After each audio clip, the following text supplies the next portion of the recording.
台湾话艺术水阁好，国情解说两句啊，含你做参考。解说，解文说理。好朋友，咱做伙来听。1933年，日本时代发表一条流行歌，咧写咖啡。迄当阵咖啡有拄引进尔，对。头一拍歌词，你甲听看卖。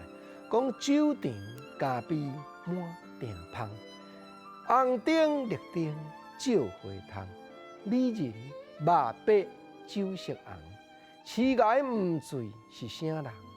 咖啡，痴呆毋醉是啥人？国情啊，美人目白酒色红啊，这到底是酒店、服务场所，还是咖啡厅？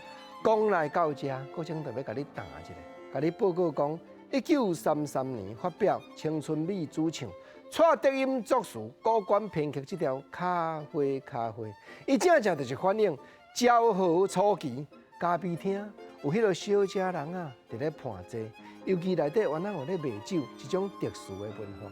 第二拍歌词写了女名，你甲听看卖，讲笑声、陪声三合奏，话声、军声十全教，人生快乐尽顶头，女急暗中目屎流。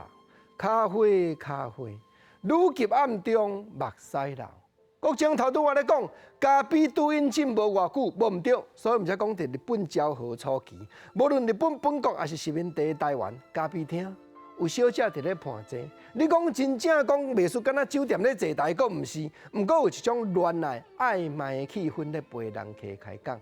所以人生快乐尽顶头，人客咧欢喜的时阵，女急暗中目屎流，尤其迄当阵因为当引进尔，所以咖啡，这是日本话对法国引进的外来语，所以这条歌原来照唱咖啡。啊，女急目屎流，艰苦为着啥？第三拍的歌词人有交代，讲目屎流落可比乎？面上欢喜心内苦，客官食酒心着顾，毋好酒盲毋知路。咖啡。毋好跋倒满身土啊！这款的环境，这款的历史背景，南是因为这条歌可能已经渐渐消失去了。